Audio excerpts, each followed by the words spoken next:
हाँ हाँ वहाँ से बस ले लेते हैं फिर निकल। भैया जन्माष्टमी आने वाली है, ये कान्हा जी का सामान ले लीजिए ना।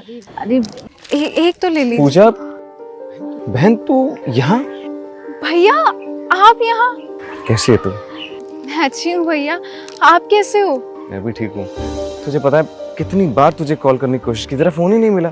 फिर मैं घर पे गया तुम लोगों को ढूंढने, वहाँ ताला लगा हुआ था। किसी पड़ोसी ने बताया कि तुम लोग यहाँ से कहीं शिफ्ट हो गए और अब तू यहाँ। मनीष कौन है ये? ये मेरी बहन है। तुमने तो कहा था तुम्हारी बहन फॉरेन में है, यूनिवर्सिटी में पढ़ रही है। ये पूजा है मेरी मुंह बोली बहन, और इनसे मिलो, ये श्रद्धा है मेरी होने वाली फियांसे।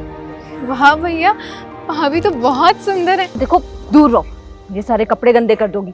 और मनीष तुम्हें बहन मानता है, इसका मतलब ये नहीं कि मैं भी तुम्हें बहन मानूंगी। श्रद्धा कैसी बात कर रही है? पूजा बहन है मेरी।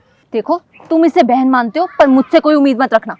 पागलों वाली बात क्यों कर रही? भैया कोई बात नहीं ना, अब भाभी की बात का थोड़ी ना बुरा लगेगा मुझे। मैंने कहा ना मैं कोई भाभी नहीं हूँ तुम्हारी, समझ में नहीं आता तुम्हें? श्रद्धा इनफ।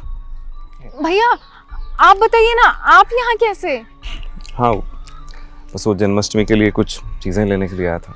भैया तो चलिए ना, यहाँ पास में ही मेरा स्टॉल है, चलिए सारा सामान मिल जाएगा वहाँ आपको। स्टॉल? पूजा जहाँ तक मुझे याद है तो ग्रेजुएशन कर रही थी, पढ़ रही थी, और अब ये स्टॉल, मैं समझा नहीं कुछ। भैया आपको तो पता ही है, पापा के जाने के बाद सारी प्रॉपर्टी भैया के नाम हो गई थी। मुझे प्रॉपर्टी में हिस्सा ना मिले इसलिए भाभी ने मुझ पर झूठा चोरी का इल्ज़ाम लगा दिया था और मुझे घर से बाहर निकाल दिया। पूजा तूने मुझे बताया क्यों नहीं ये सब? क्या बताती भैया, मेरे सगे भाई ने ही मेरे साथ ऐसा किया तो मैं अब किसी और को क्या ही बोलती। पूजा हमारा रिश्ता इतना कमजोर था क्या भाई? भैया अब छोड़िए ना इस बात को, चलिए यहीं पास में मेरा स्टॉल है, आइए। मनीष तुम उसे इतनी इंपॉर्टेंस क्यों दे रही हो? तुम सच में जानना चाहती हो कि मैं इसे इंपॉर्टेंस क्यों दे रहा हूँ और मैं उसे बहन क्यों बोल रहा हूँ? हाँ माथुर अंकल की बेटी है। माथुर अंकल मेरे पापा के बहुत अच्छे दोस्त हैं। आज मैं जो कुछ भी हूँ सिर्फ पूजा की वजह से। क्या बात है भैया, आप इतने परेशान क्यों हो? पूजा पापा के जाने के बाद घर की हालत बहुत खराब हो गई है। सच कहूँ तो खर्चे तक के पैसे नहीं बचे। अब सोच रहा हूँ ये पढ़ाई लिखाई छोड़ के कुछ छोटी मोटी नौकरी कर लूँ। नहीं भैया, आपको पढ़ाई छोड़ने की कोई जरूरत नहीं है। आप एक मिनट रुको भैया, मैं भी आती हूँ। छुटकी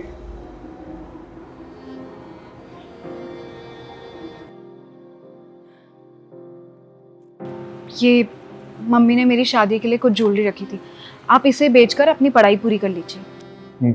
मैं ये नहीं ले सकता। भैया नहीं, आप कुछ नहीं बोलेंगे, आपको मेरी कसम।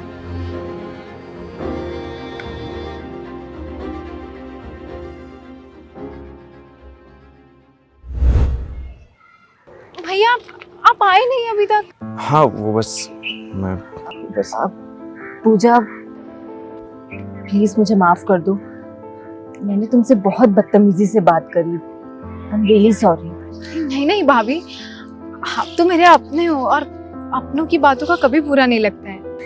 पूजा एक काम कर, ये सारा सामान तू मुझे दे दे और अब चुपचाप बिना कोई सवाल करे तू मेरे साथ घर चल रही है। नहीं भैया। नहीं